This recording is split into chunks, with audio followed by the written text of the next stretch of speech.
पूर्णा व्यापिकां सर्वजनितुषु ईश्वरी सर्वलोकानां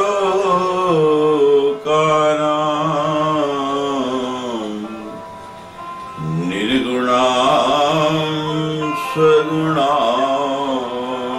शिवा।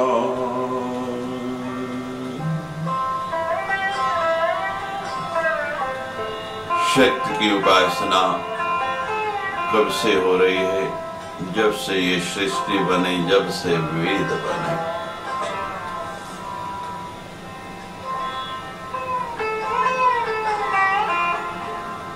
ऋग्वेद के दशम मंडल में स्वतंत्र रूप से आभरण ऋषि की कन्या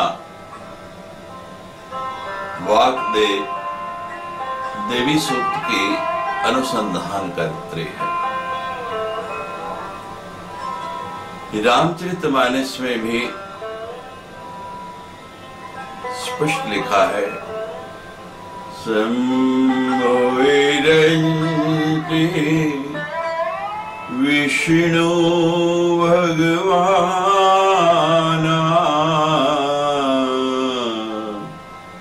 शंभो विरन्ति विष्णु भगवान उपजहि जासु अंश नाना जासु अंश उपजहि गुण खानी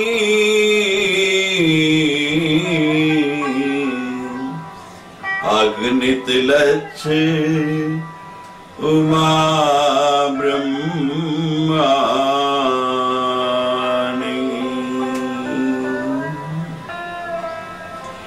आदिशक्ति जही जग उपजाया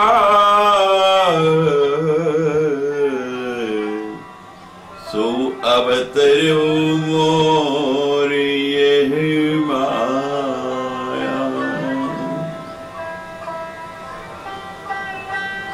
स्पष्ट लिखा है, शंभो विरंजी विष्णु भगवान उपजे ही जासु अंशते नाना। एक नहीं अनेक शंभो विष्णु ब्रह्मा जिसके एक अंश से उत्पन्न हुए हैं। और खाली ये देव नहीं, इनकी देवियां भी जासु अंश उपजे ही गुण खाने। एक नहीं अगणित लक्ष्य, इतने लाख जो गिनी नहीं जा सकती। उमा ब्रह्माणी सब उसके अंश से उत्पन्न हुई। आदि शक्ति जही जग उपजाया सो अवतर वो मोरे यह माया। इस आदि शक्ति ने इस जग को बनाया है। भगवान का बार बार अवतरण होता है, ये उसकी माया ही है। मां के असंख्य रूप हैं जिसका पार नहीं पाया जा सकता।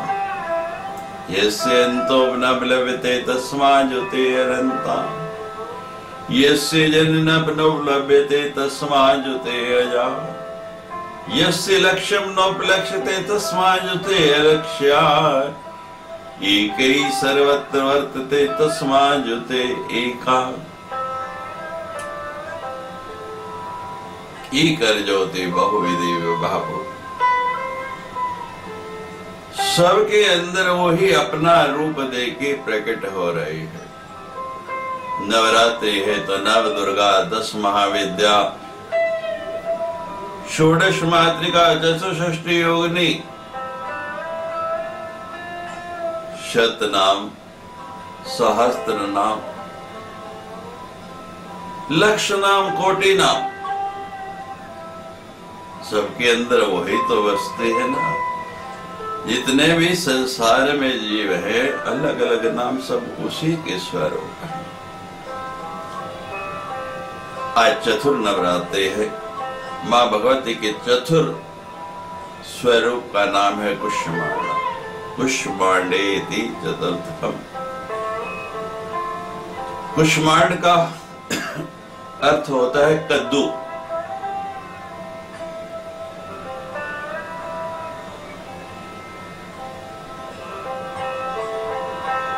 जहां सात्विक बलि दी जाती है,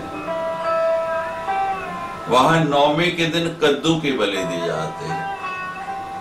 लौकिक कद्दू गोलाकार है। आपने देखा जो कद्दू है वो बिल्कुल गोलाकार है। इस धरती का स्वरूप भी ऐसा ही है, और जो प्राण शक्ति है वो भी इसी तरह गोलाकार है। ये ब्रह्मांड भी गोलाकार है, एक वृत्त की भांति, एक सर्कल की भांति। भारतीय परंपरा के अनुसार कद्दू को, ये जिसकी बलि दी जाती है, ब्राह्मण लोग सेवन नहीं करते। केवल ब्राह्मण ही, महाज्ञानी ही पहले इसका सेवन करते थे, अन्य कोई भी वर्ग इसका सेवन नहीं करता था। क्योंकि ये आपकी प्राण शक्ति है, बुद्धिमता और शक्ति को बढ़ाते हैं। कद्दू के गुणों के बारे में ऐसा कहा गया है कि यह प्राणों को अपने अंदर सोख लेती है और साथ ही प्राणों का प्रसार भी करती है। इस धरती पर जितनी भी वनस्पतियां हैं, उन सब में सबसे अधिक प्राणवान और ऊर्जा देने वाली ये साग सब्जी है। जिस प्रकार अश्वत्थ का वृक्ष 24 घंटे ऑक्सीजन देता है, उसी प्रकार ये कद्दू जो है ऊर्जा को ग्रहण करके, अवशोषित करके 24 घंटे उसका प्रसार करते रहते हैं। आज का दिन है अपनी प्राण शक्ति को बढ़ाने का, उसको संचित करने का, अपनी बुद्धिमता को, अपने ज्ञान को विकसित करने का। आज कुष्मांडा की पूजा करते हुए मां भगवती के उस सुंदर गोल मटोल चेहरे का ध्यान करते हुए मन में ये भाव करें कि हे मां भगवती, आज के दिन आप हमारी बुद्धि में ज्ञान भरे, प्रकाश भरे, ऐसी प्रेरणा दे कि हम सत्कर्मों की ओर बढ़ते रहें, हमारी वृत्ति अच्छे कार्यों की ओर लगे। संपूर्ण सृष्टि प्रत्यक्ष या अप्रत्यक्ष, अभिव्यक्त या अनभिव्यक्त, एक बड़ी गेंद है, गोलाकार कद्दू के समान ही है। इसमें अनेक प्रकार की विविधताएं पाई जाती हैं।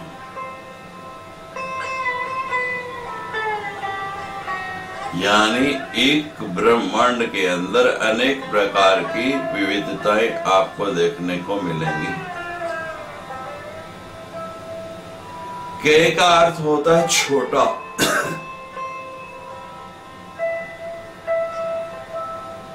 वो कहते हैं छोटा, और क्षय का अर्थ होता है ऊर्जा, यानी ये ऊर्जा का ब्रह्मांडीय गोला है। सृष्टि या ऊर्जा के इस छोटे से कद्दू को आप बहुत बड़ा फल बनाकर, मां भगवती के स्वरूप की आराधना बनाकर इसको ग्रहण कर सकते हैं। एक छोटा सा बीज इतना बड़ा कद्दू बनता है। आप देखते हैं कितने बड़े बड़े कद्दू आते हैं। इसी प्रकार मां भगवती से, उनके ज्ञान पुंज से, उनकी ज्ञान की ज्योति से थोड़ा सा भी प्रकाश लेके हम अपने अंदर की ज्योति प्रज्वलित करेंगे तो ये भी एक बहुत बड़ा तेज पुंज बन जाएगा उस कद्दू की तरह। ऊर्जा या चेतना सूक्ष्म से सूक्ष्मतम होने पर भी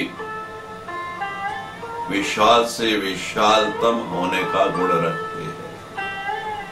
इसकी व्याख्या कुष्मांडा करती है।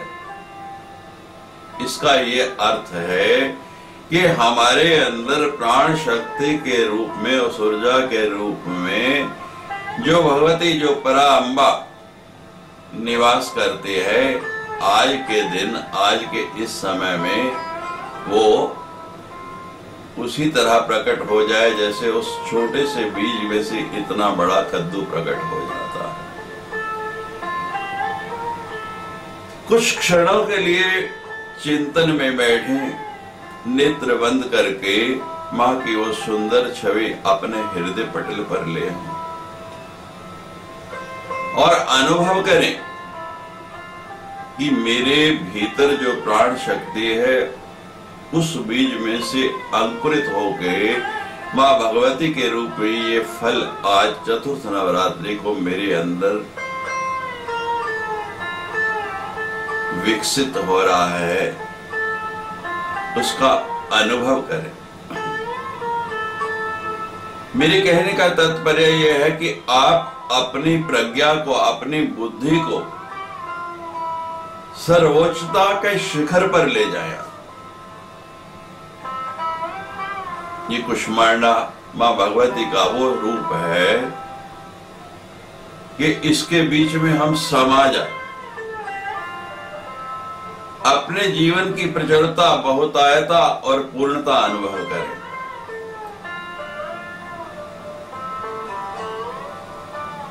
मैं मानव हूं, मनुष्य हूं और भगवती परा अम्बा मेरे साथ है, उसकी शक्ति मेरे में है। मेरे लिए क्या निहित है, मैं कुछ ऐसा करके जाऊं जो संसार के लिए एक अनुकरण बन जाए।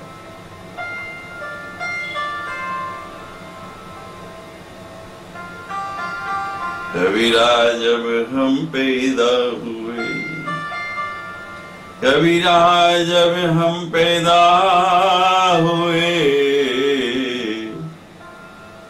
ये जग हंसा हमरो। कबीरा जब हम पैदा हुए तो ये जग हंसा हमरो। ऐसी करनी कर चलो कि हम हंसे जग।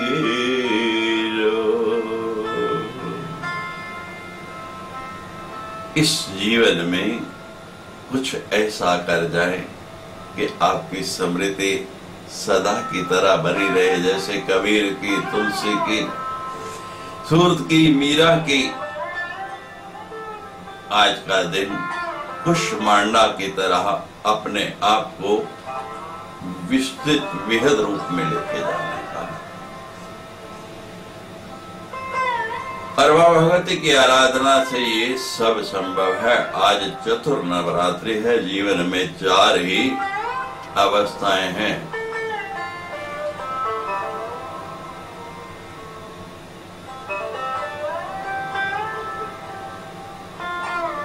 इन चारों अवस्थाओं से पार जाना है। बचपन, जवानी, बुढ़ापा और मृत्यु, 4 ही प्रहर है। और अंतःकरण चतुष्टा में भी 4 ही हैं, मन, बुद्धि, चित्त और अहंकार। धर्म, अर्थ, काम, मोक्ष, यहां भी 4 हैं। आज चतुर्थ नवरात्रि, मां भगवती कुष्मांडा से यही प्रार्थना करें कि हे मां, हमारा चहुमुखी विकास आपकी कृपा से इस नवरात्रि में हो। कल हम आपसे चर्चा कर रहे थे पंच कन्याओं के। अहिल्या और तारा के विषय में कल आपने श्रवण किया। तीसरी पंचकन्या है मंदोदरी। आप सब इस नाम से परिचित होंगे। रावण की पत्नी मंदोदरी, जिसने रावण के हर बुरे कदम पर खेद प्रकट किया, उसे चेताया, उसे हर बुरा काम करने से रोका।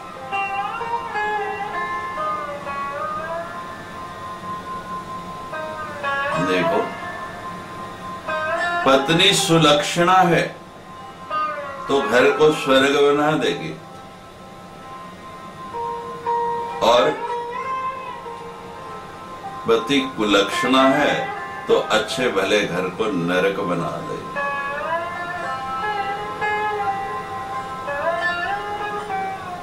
सप्तशती में आप अर्गला स्तोत्र में पढ़ते हैं, पत्नी मनोरिमां देहि मनोवृत्ति नुसारिणीं तारिणी दुर्ग संसार से कुलोद्भवा। हिंदू पौराणिक ग्रंथों में मंदोदरी को एक ऐसी स्त्री के रूप में दर्शाया गया है जो हमेशा सत्य के मार्ग पर चले, जिसने कभी भी सत्य का दामन नहीं डोरा। मंदोदरी असुर राजा मैसुर और हेमा नाम की अप्सरा की पुत्री थी। मंदोदरी इतनी सुंदर थी कि उसके रूप का वर्णन करना भी, और मंदोदरी की सुंदरता पर ही मुग्ध होकर रावण ने उससे विवाह किया था। पंचकन्याओं में से एक मंदोदरी को भी चिरकुमारी के नाम से जाना जाता है। मंदोदरी अच्छी तरह जानती थी, उसको सब जानकारी रहती थी कि रावण क्या क्या बुरे काम करता है, और प्रति रात्रि जब रावण उसके पास आता था तो हमेशा रावण को सलाह देती थी और मना करती थी कि इस बुराई के मार्ग को त्याग दो, अच्छाई की सत्य की शरण में आ जाओ। देखो नाथ, तुम जैसा कोई विद्वान नहीं, तुम जैसा कोई पंडित नहीं, तुम जैसा कोई बलवान नहीं, तुम जैसा कोई समर्थ नहीं, तुम जैसा कोई धनवान नहीं।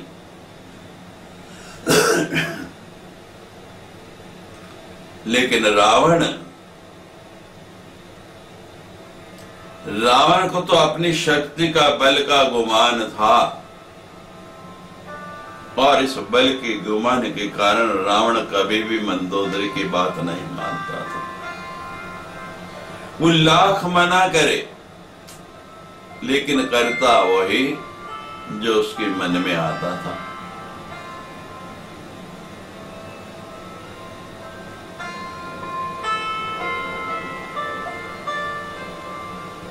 विपरीत परिस्थितियों में भी रह के, बुरे के साथ भी रह के हम अच्छा कार्य कर सकते हैं। एक विभीषण और एक मंदोदरी उस लंका में भी रहते हुए, उन राक्षसों के बीच में भी रहते हुए अपनी वृत्ति को बिगाड़े नहीं। वातावरण अनुकूल है या प्रतिकूल है, इस बात की महत्ता नहीं, महत्ता इस बात की है कि हम उस अनुकूल या प्रतिकूल में बह जाते हैं। अगर हम स्थिर हैं मंदोदरी की तरह, विभीषण की तरह, तो हम प्रतिकूल वातावरण में भी सब कुछ कर सकते हैं, और विभीषण प्रमाण है इसका, मंदोदरी प्रमाण है इसका।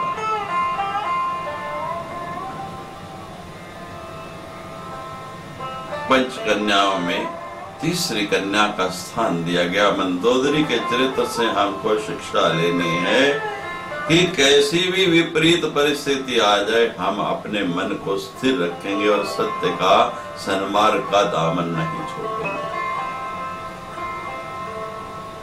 चौथी पंचकन्या है कुंती। रामायण काल के बाद महाभारत काल में चलते हैं, चौथा नाम आता है कुंती का। हस्तिनापुर के राजा पांडु की पत्नी और 3 ज्येष्ठ पांडवों की माता कुंती। युधिष्ठिर, भीम और अर्जुन की माता। ऋषि दुर्वासा की सेवा की और दुर्वासा ने एक ऐसा मंत्र दे दिया जिसके अनुसार वो जिस भी देवता का ध्यान करेगी वो देवता उनके पास आके उनको पुत्र रत्न प्रदान करेगा। मंत्राधीनाश्च देवता, हमारे यहाँ कहते देवता मंत्र के अधीन है। आजकल का पढ़ा लिखा वर्ग कहते कि मंत्र पढ़ के क्या लाभ मिलेगा। जिस देवता का मंत्र है हम पूरी निष्ठा से, पूरी लगन से और मन को उसमें एकाग्र करके ही जपते हैं तो उस देव को आना ही पड़ता है। लेकिन जब वो मंत्र गुरु मुख से लिया हुआ और जो गुरु ने बताया उतना जपने के बाद जब हमने उसको सिद्ध कर लिया तो फिर वो मंत्र का प्रभाव निश्चित रूप से होगा, इसमें शंका है ही नहीं। दुर्वासा ने मंत्र दिया और कुंती ने जितना दुर्वासा ऋषि ने बताया जब जब के उसको सिद्ध कर लिया तो एक दिन इच्छा हुई कि इसका प्रयोग तो करके देखें। देखो कोई वस्तु मिले तो मन में ये तो होता है कि हम उसका प्रयोग करके देखें। अब महाराज इच्छा हुई उसका प्रयोग करने लगे, कहा कि आज किस देवता को बुलाऊं। सुबह मन में स्नान ध्यान करके मंत्र पूजा करने के बाद ये विचार किया तो सबसे पहले तो महाराज सवेरे सूर्य देव आते हैं। 33 कोटि देवताओं में सबसे पहले और स्वयं दर्शन देने अगर कोई देव आता है तो कौन है? सूर्य देव। तो महाराज सूर्य देवता को प्रणाम किया, मंत्र का प्रयोग करके उनका आवाहन कर लिया। अब जब सूर्य देव आ गए प्रणाम किया, बोलो देवी। नहीं महाराज मैं तो बस ऐसे ही मंत्र परख रहे थे। देवताओं का आना निष्प्रयोजन नहीं होता। सूर्य देव कहने लगे कि तुमने मेरा जिस लिए आवाहन किया है और जो ऋषि ने मंत्र दिया है कि किसी भी देवता को बुला के उनसे आप पुत्र प्राप्त कर सकते हो तो पुत्र तो तुम्हें होगा ही। कुंवारेपन में कौमार्य में कुंती को सूर्य के द्वारा जो पुत्र प्राप्त हुआ उसका नाम रखा गया कर्ण। लेकिन उस समय कुंती अविवाहित थी, समाज की लज्जा तो उस पुत्र का त्याग करना पड़ा। स्वयंवर में कुंती का पांडु से विवाह हुआ और पांडु को ऋषि से शाप मिला हुआ था कि वो किसी स्त्री का स्पर्श नहीं करेगा। जिस दिन स्पर्श करेगा उसकी मृत्यु हो जाएगी। मृग बन के वो ऋषि अपनी पत्नी के साथ विहार कर रहे थे और पांडु ने बाण मारा तो मृत्यु हो गई, दोनों का विच्छेदन हो गया।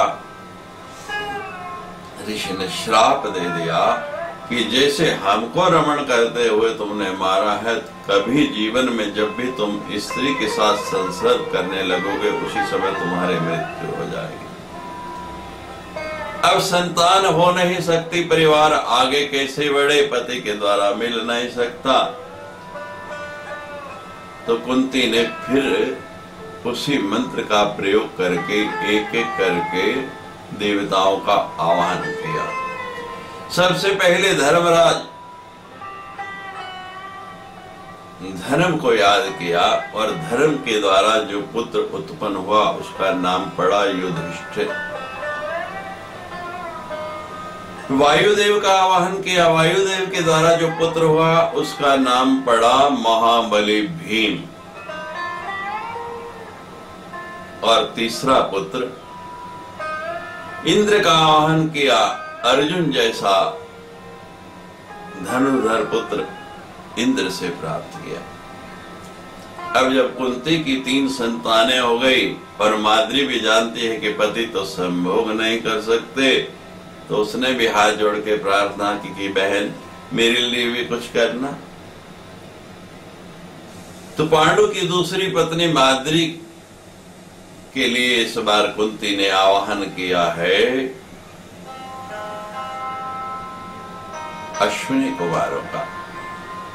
दोनों अश्विनी कुमार आए और 2 पुत्र हुए, नकुल और सहदेव। तो ये चौथी पंचकन्याओं में चौथी कन्या है कुंती।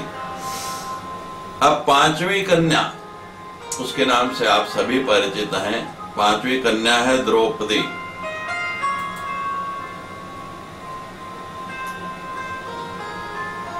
महाभारत की नायिका द्रौपदी भी पंचकन्याओं में एक है। 5 पतियों की पत्नी बनने वाली द्रौपदी का व्यक्तित्व काफी मजबूत था। स्वयंवर के दौरान अर्जुन को अपना पति स्वीकार करने वाली द्रौपदी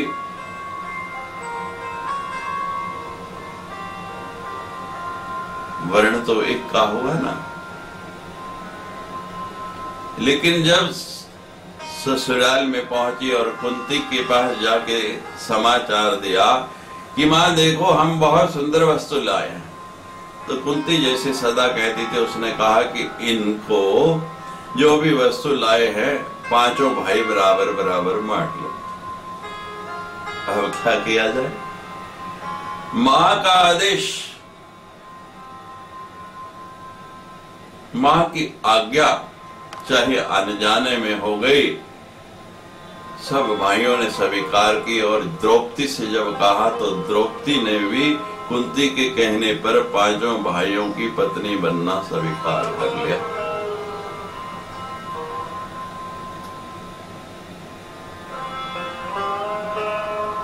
द्रौपदी कौन है पहले इसको समझना है। द्रौपदी काली का अवतार है। द्रौपदी को वेद व्यास ने यह वरदान दिया था कि 5 भाइयों की पत्नी होने के बाद भी उसका कौमार्य कायम रहेगा। प्रत्येक पांडव को एक एक पुत्र रत्न की प्राप्ति हुई। चौपड़ के खेल में हारने के बाद जब पांडव को अज्ञातवास हुआ, वनवास की सजा हुई, 12 वर्ष तक वनवास घूमते रहे, तब भी द्रौपदी ने उनके साथ उस सजा का पालन किया। कुरुक्षेत्र में युद्ध के मैदान में भी अपने पुत्र, पिता और भाई को किस किस को खोया? पुत्र को भी खोया, पिता को भी खोया और भाई को भी खोया। ऐसी द्रौपदी को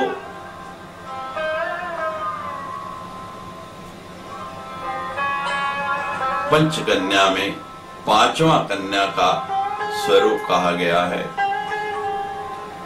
तो विवाहित होते हुए भी हमारे यहाँ ये 5 कन्याएं पंचकन्याएं माने गई हैं। आप नवरात्रि में कन्या पूजन के साथ साथ इनका भी पूजन करें। हमारे पास बहुत से लोग आते हैं कि स्वामी जी हम क्या करें, नवरात्रि में क्या करना चाहिए। अब जिसकी जैसी क्षमता है उसके अनुसार ही हम उसको बता दें कि आपको क्या करना चाहिए और क्या नहीं करना चाहिए। ऐसे ही नवरात्रि में एक संत के पास एक जिज्ञासु युवक आया और उसने साधु से पूछा कि क्या मुक्ति प्राप्त करने के लिए वन में जाना चाहिए। साधु ने कहा कि तुम्हें ऐसा किसने कहा है? खटवांग का उदाहरण है कि जितनी देर में घोड़े की रकाब में पांव रखा जाता है उतनी देर में मुक्ति तो हो सकती है। मुक्ति के लिए वन में जाने की आवश्यकता नहीं है। ऐसा होता तो क्या राजा जनक को भी राज वैभव में रहते हुए भी मुक्ति हो सकती थी, वो विदेह मुक्त कहलाते। साधु का उत्तर सुन के वो जिज्ञासु चला गया।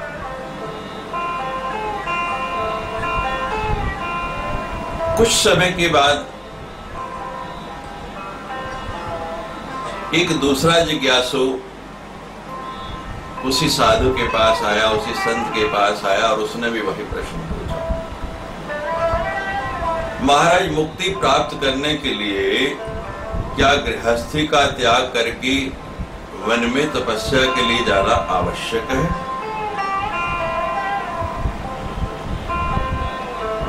मेरी इच्छा है कि मैं मुक्ति प्राप्त करूं तो क्या मुझे वन में जाना चाहिए? उस साधक से उस साधु ने कहा, निश्चित रूप से तुम्हें वन में जाना पड़ेगा, नहीं तो क्या शुक सनकादि समान अधिकारी साधक जो मुक्ति प्राप्त हेतु वन में गए वो मूर्ख थे? तुम्हें वन जाना ही पड़ेगा। अब पास में जो महात्मा जी के लोग बैठे थे वो परेशान हो गए कि पहले को कहते हैं कि वन में जाना जरूरी नहीं और दूसरे को कहते हैं कि वन में जाना ही पड़ेगा। एक ही प्रश्न द्वारा एक ही दिन में एक ही समय दो भिन्न भिन्न विरुद्ध उत्तर दोनों विषयों को सोच के जो साधु ने दिए, शिष्य द्वंद्व में पड़ गया, सोच में पड़ गया कि कौन सी बात सही हो सकती है।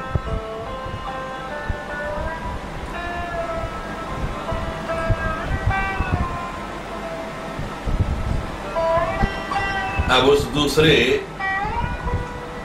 व्यक्ति के वहां से जाते ही शिष्य ने साधु से पूछा, गुरुदेव, आपके पास आए हुए दोनों साधुओं के प्रश्न एक जैसे थे,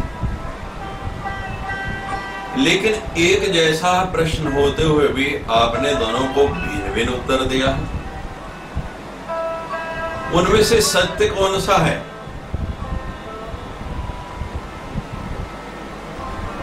पहले वाला या बाद वाला? कौन सा मार्ग उचित है?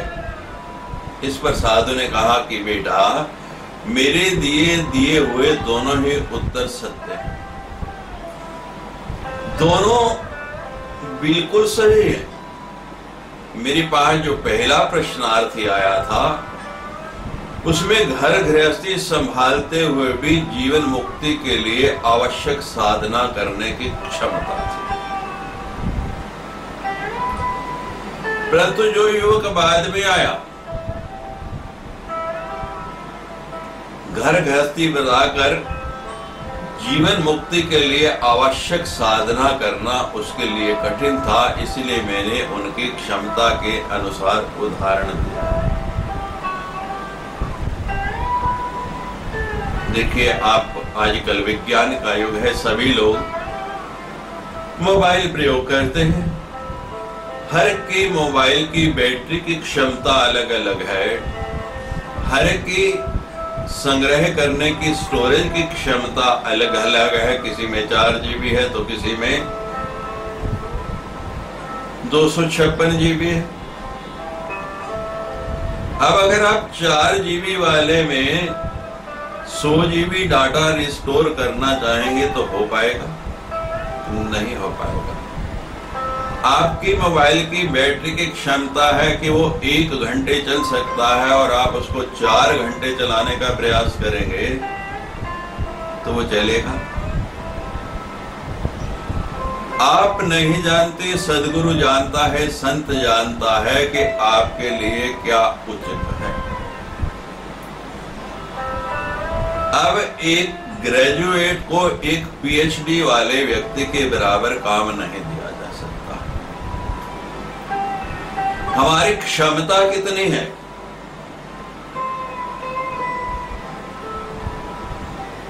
जैसी हमारी क्षमता है उसी के अनुसार सदगुरु देव हमें अलग अलग साधनाएं बताते हैं। अब बहुत से लोग इससे भ्रमित होते हैं, गुरु जी को उससे बहुत प्रेम है, उसको तो बहुत सरल साधन बता दिया और मेरे लिए इतना कठिन काम बता दिया।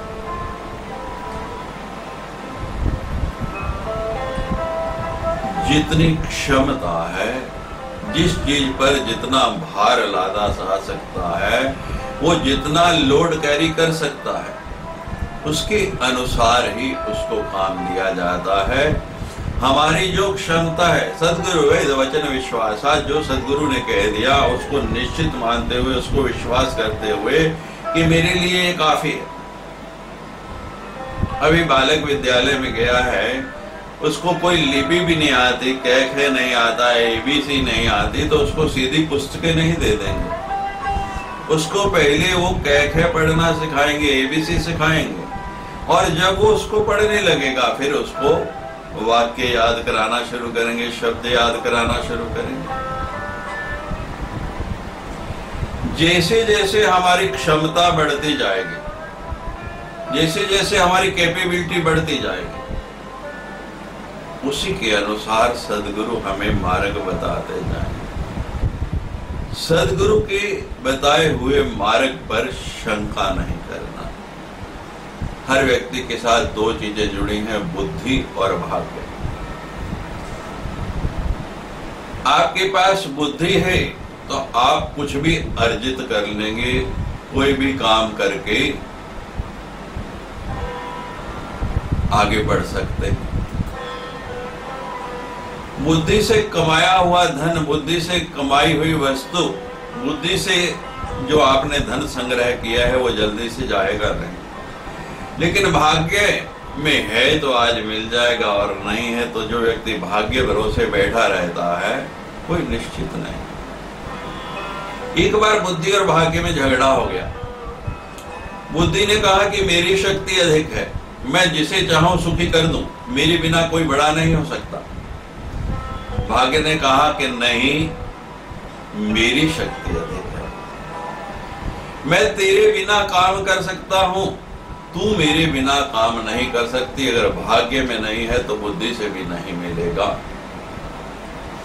दोनों अपनी अपनी दलीलें देने लगे, दोनों अपने अपने गुण गिनाने लगे। जब झगड़ा समाप्त नहीं हुआ तो बुद्धि ने भाग्य से कहा, यो एक गरीब गडरिया है जो भेड़े चरा रहा है जंगल में, मेरी सहायता के बिना तुम उसे राजा बना दो तो मैं समझूंगी कि तुम बड़े हो। तुम भाग्य की बात कहते हो, तो अगर तुम उसको राजा बना दो तो मैं समझूंगा तुम मेरे से बड़े। अब यह सुनकर भाग्य ने उसको राजा बनाने का यत्न प्रारंभ कर दिया, प्रयास कर दिया, क्योंकि जिद लगी है कि बड़ा कौन है, और अपने आप को बड़ा साबित करने के लिए वो इस प्रयास में जुट गया कि किस प्रकार इसको राजा बना।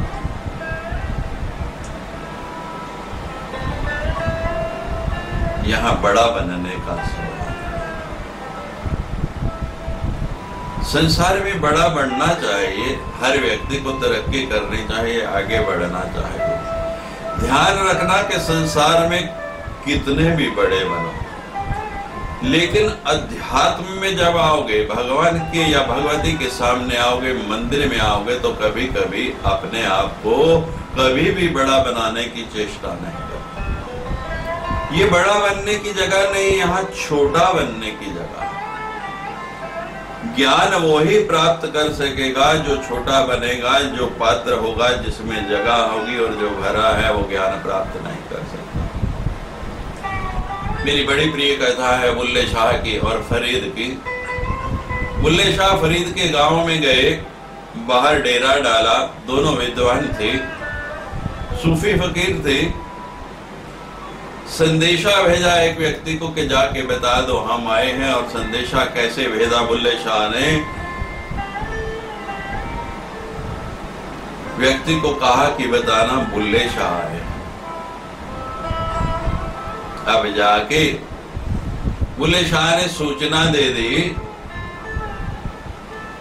जो व्यक्ति गया, कि महाराज बुल्ले शाह आए हैं और आपके नगर में प्रवेश चाहते हैं, आपकी आज्ञा हो तो उन्हें ले आए। फरीद ने एक तेल से भरा हुआ लबालब भरा कटोरा लिया और उस व्यक्ति को दिया कि मेरा उत्तर यह है, जाके बुल्ले शाह को दे देना। अब वो व्यक्ति अपना कटोरा लेके और बुल्ले शाह के पास पहुंच गए। बुल्ले शाह ने जब वो लबालब तेल से भरा हुआ कटोरा देखा तो पास से एक तिनका उठाया और तिनका उठा के उस कटोरे के अंदर डाल दिया और उस व्यक्ति से कहा कि जाके ये कटोरा वापस फरीद को दे।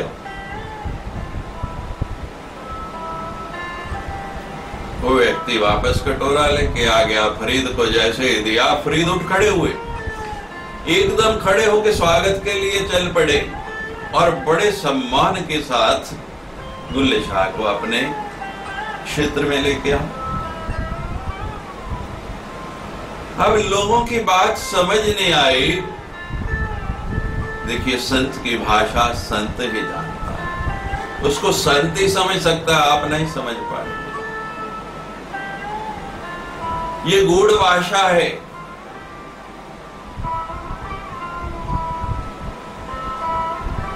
फरीद ने तेल का भरा हुआ कटोरा भेजा कि महाराज यहां तो सब लोग ज्ञान से लबालब हैं, मेरे साथ रह रहे कि मेरा सत्संग सुन सुन के सब ज्ञानी हो गए हैं, यहां आके आप क्या करेंगे, आपके लिए कोई जगह ही नहीं है। भरा हुआ कटोरा भेजने का मतलब है, अब बुल्ले शाह भी ज्ञानी थे महाराज।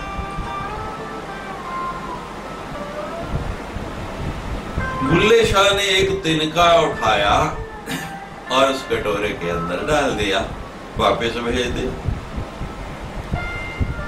बुल्ले शाह ने उसी भाषा में उत्तर दिया कि महाराज मेरा ज्ञान तो इस तिनके से भी हल्का है, कटोरा कितना भी भरा हुआ है इससे उससे कोई प्रभाव नहीं होना, ये उसके ऊपर भी तैर जाएगा। ज्ञान तो इतना हल्का है जब हम लेना चाहें।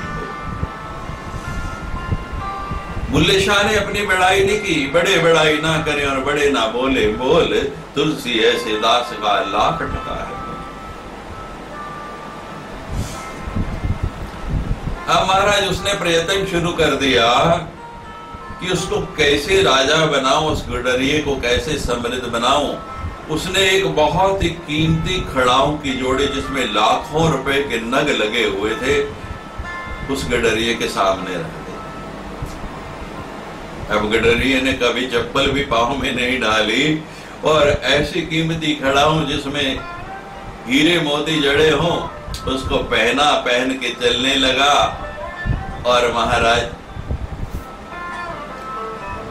भाग्य ने उसको एक व्यापारी के यहाँ पहुंचा दिया। चलते चलते वो जा रहा है तो सामने से एक व्यापारी आ गया, देखा कि इसके पांव में फटी चप्पल की जगह इतनी कीमती ये पादुका, इतनी कीमती खड़ाओं। व्यापारी दंग रह गया, विस्मित तो हो गया। उसने गडरिये से कहा कि ये खड़ाओं बेच दो। अब गडरिया तो महाराज नंगे पांव चलने वाला, उसने कहा कि ठीक है मेरे किस काम की, ले लो ये खड़ाओं तुम ले जाओ। व्यापारी ने कहा कि कितना मूल्य दूं? अब बताइए गडरिये को क्या चाहिए? भूखे से अगर पूछो कि क्या चाहिए तो कहेगा रोटी। तो गडरिया कहने लगा कि मुझे रोटी खाने रोज गांव जाना पड़ता है, यदि तुम मुझे 2 मन भुने हुए चने दे दो तो मैं यहीं बैठकर चने चबाकर भेड़ों का दूध पी लिया करूंगा और इस भांति रोज का गांव आने जाने का जो मेरा कष्ट है वो खत्म हो जाएगा।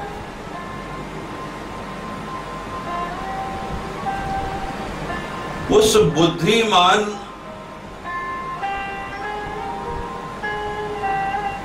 गडरिये, अब बुद्धिमान है लाखों अरबों की खड़ाओं 2 मन चने के बदले में बेच दो।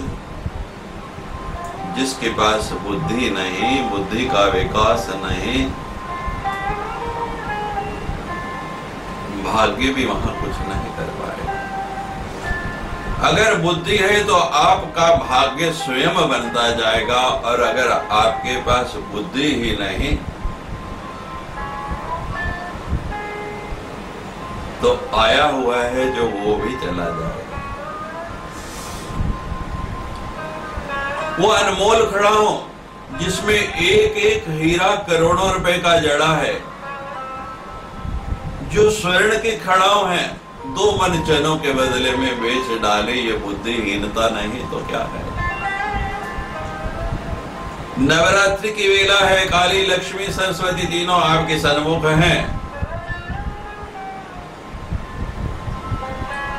एक एक की आराधना करके एक एक को प्रसन्न किए, और सबसे पहले सरस्वती हंस वाहिनी वीणा पुस्तक धारणी से प्रार्थना कीजिए कि हे मां,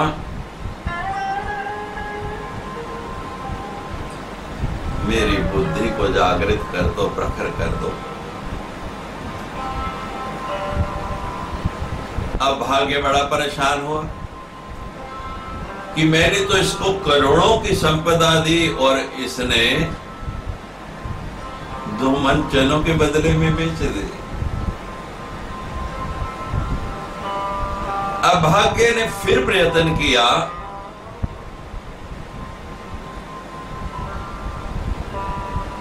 वो जो व्यापारी है ना, उसने वो खड़ाऊ देखी कि इतनी सुंदर, इतनी बढ़िया ये खड़ाऊ है, ये अगर राजा को भेंट कर दो तो राजा बड़ा प्रसन्न होगा।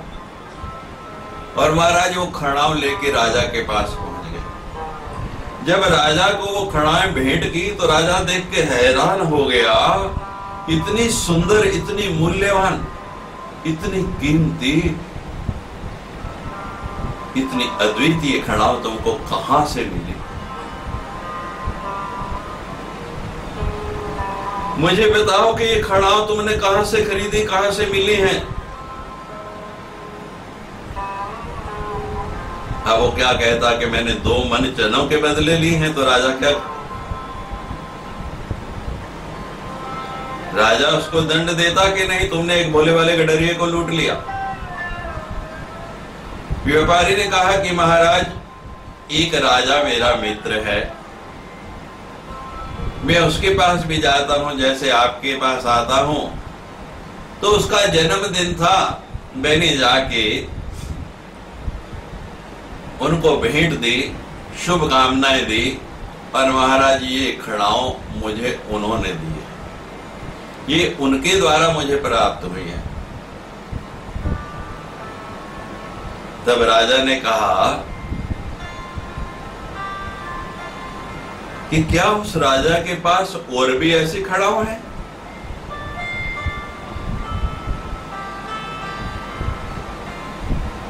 इससे मिलती जुलती और भी खड़ाऊ होंगे। तब क्या कहता, कहने लगा, हाँ महाराज, उस पे बहुत खड़ाऊ हैं, क्योंकि जिसपे एक ही वस्तु है और दुर्लभ है वो जल्दी से किसी को देगा नहीं, जिसके पास अनेक है वो दूसरे को दे सकता है। तो कहने लगे, हाँ महाराज, एक नहीं अनेक है, उसके यहाँ तो ऐसे खड़ाऊ का भंडार है। अच्छा, जाओ मेरी लड़की की सगाई उसके लड़के से करा दो जिसके पास ऐसी संपदा है, ऐसी दुर्लभ खड़ाऊ है। अब तो महाराज व्यापारी भाग्यदेव की प्रेरणा से सब बातें तो कह चुका, लेकिन राजा की अंतिम बात सुनकर बहुत घबराया और सोचने लगा कि खड़ाऊ तो उस गडरिये से ली है, ये खड़ाऊ तो मुझे किसी राजा से नहीं, उस गडरिये से प्राप्त हुई है। न कोई राजा है, न कोई राजा का लड़का है, किंतु इन झूठी बातों को कह चुकने के कारण व्यापारी कैसी समस्या में फंस गया। आपको जीवन में यह ध्यान रखना है, एक झूठ बोलने के बाद 100 झूठ बोलने पड़ते हैं। और कहते हैं झूठ के पैर नहीं होते, झूठ के पैर नहीं होते हैं। हम अपने द्वारा बोले हुए झूठ में स्वयं ही फंस जाते हैं और सोचता है कि अब मैं कहे तो चका, अगर इसके कथन को अस्वीकार करता हूं तो न मालूम राजा साहब मुझे क्या दंड दे दें। और राजा ने कहा कि अगर आवश्यकता है तो मैं अपने मंत्री को साथ भेजता हूं, उनके द्वारा उस राजा से उसके लड़के के विवाह का प्रस्ताव मेरे द्वारा। और नहीं नहीं महाराज, मंत्री नहीं भेजिए, मैं स्वयं बात कर लूं और जैसे ही बात पक्की होगी आपको सूचना दे दूंगा। महाराज वहां से वापस तो चल पड़ा, लेकिन बहुत परेशान, जल्दी से जल्दी उस राजा के नगर से निकल जाना चाहता है। दौड़ता हुआ जा रहा है, भागता हुआ जा रहा है और मन में एक ही द्वंद्व चल रहा है कि अब क्या किया जाए। अब वो वापस उसी स्थान पर पहुंचा जहां वह उस गडरिये से मिला था, तो क्या देखता है कि गडरिया उससे भी मूल्यवान दूसरी खड़ाऊ पहने हुए। ये भाग्य अपना कौतुक कर रहा है, उसको पता है कि पहली खड़ाऊ चली गई, लेकिन मुझे बुद्धि से जीतना है और दूसरी खड़ाऊ लेने के लिए वो व्यक्ति वापस आ रहा है, रिश्ता करने के लिए वापस आ रहा है, तो गडरिये के पांव में उससे भी मूल्यवान खड़ाऊ डाल दी। अब व्यापारी ने देखा तो हैरान हो गया कि अभी जो लेके गया ये तो उससे भी कीमती है।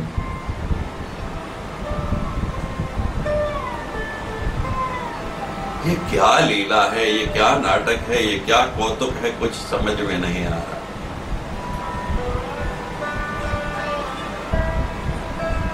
नेत्र बंद करके विचार करने लगा, बुद्धि पे जोर डालने लगा। उसने सोचा कि हो ना हो ये कोई सिद्ध है, कोई सिद्ध महात्मा है, तभी तो ऐसी वस्तुएं इस जंगल में उसको स्वयं ही मिल जाती। उसने निश्चय किया कि यहाँ रहकर पता लगाना चाहिए कि ये कौन है, गडरिया है, महात्मा है, कोई चुड़ैल है, कोई भूत है, कोई मायावी है। अब महाराज व्यापारी ने वही एक और डेरा लगा लिया और अपना बहुत सा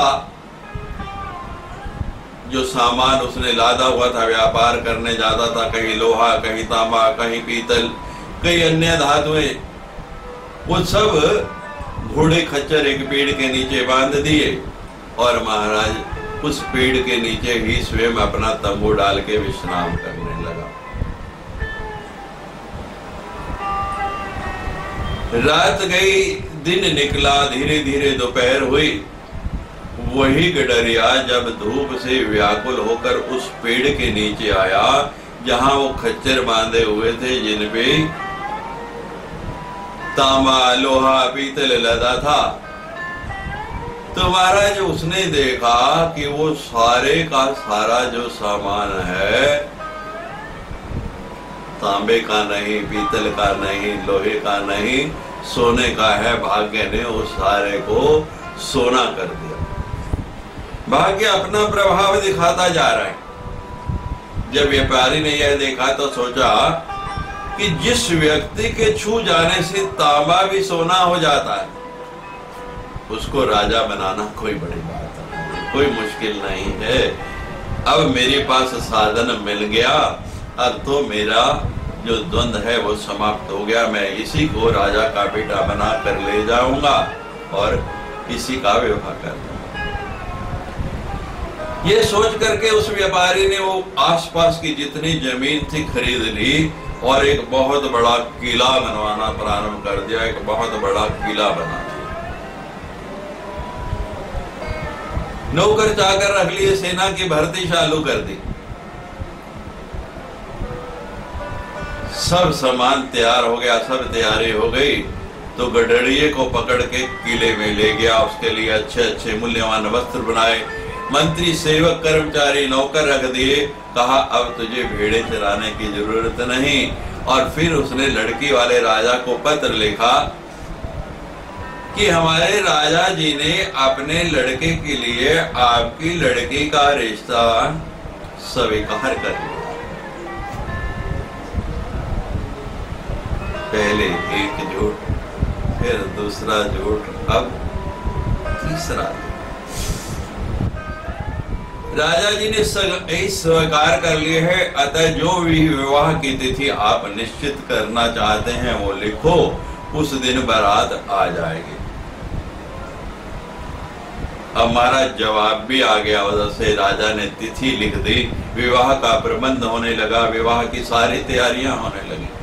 भाग्य अपना रंग दिखा रहा है और बुद्धि बैठे बैठे देख रही है कि भाग्य तेरी लीला में देख रही हूं, तो अपना कर ले, उसके बाद मैं तुझे बताऊंगी।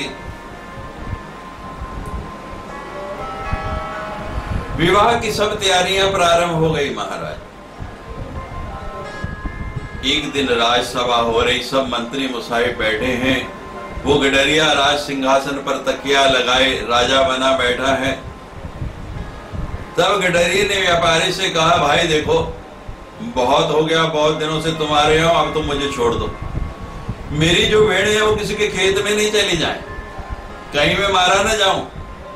यह सुनकर सारे लोग हंसने लग पड़े, जितने भी सभासद थे। व्यापारी भी बड़ा हैरान हुआ। उसने सोचा इसका क्या प्रबंध किया जाए, कहीं इसने उस राजा के सामने भी ऐसा कह दिया तो फिर तो मैं कहीं का नहीं रहूंगा और हो सकता है राजा मुझे उसी समय मार दे। बड़ा परेशान कि क्या किया जाए। उसने गडरिये से कहा कि यदि तुम फिर कभी दोबारा ऐसी बात कहोगे तो मैं तुम्हें उसी समय मार डालूंगा, उसी समय तलवार से तुम्हारा सिर काट दूंगा। जो कुछ कहना हो तुमको किसी के सामने नहीं बोलना, चुपके से मेरे कान में बोलना। जो कहना है मेरे कान में अकेले में कहा करो, सबके सामने कुछ नहीं बोलना। अब महाराज वो डर गया, तलवार देख के चुप। कुछ दिनों के बाद समय बीतता जाता है। आप कोई भी तिथि निश्चित कर लें, वो इतनी शीघ्र आ जाती है, ऐसे दौड़ते हुए आती है, पता भी नहीं। जो निश्चित हो गया उसमें एक एक दिन, एक एक घंटा, एक एक मिनट रोज घटते जा रहे। विवाह का वो मुहूर्त भी आ गया, तिथि भी आ गई। व्यापारी बारात लेकर चल दिया। जब लड़की वाले राजा का नगर निकट आ गया और उधर से मंत्री, बहुत से नौकर जाकर, सेना, अस्त्र शस्त्र, हाथी घोड़े सब राजा की अगवानी करने के लिए आए, तो गडरिये ने विचार किया कि कहीं मेरी भेड़े इनके खेत में तो नहीं चली गई, जो सब हथियार उठा के मुझे मारने आ रहे हैं, मेरे ये कपड़े लत्ते छीनने आ रहे हैं। तो उसने झट व्यापारी से कहा कि ये सब मेरे कपड़े छीनने के लिए, मुझे मारने के लिए आ रहे हैं।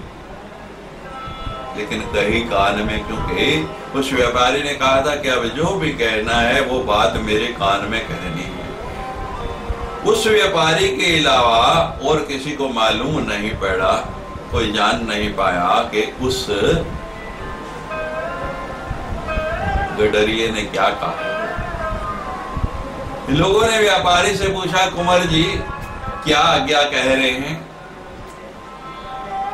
क्या चाहते हैं? व्यापारी ने कहा, कुंवर जी कहते हैं कि जितने आदमी स्वागत में आए हैं सबको 5-5 लाख रुपए दे दो। प्रभाव तो जमाना ही था ना, झूठ की खेती है। फिर क्या बात थी महाराज, 1 मिनट में ये बात पड़ेगी कि पता नहीं कितने भारी सम्राट के कुंवर की बात आई है, जो एक एक बाराती को 5-5 लाख रुपया देने की घोषणा कर रहे हैं।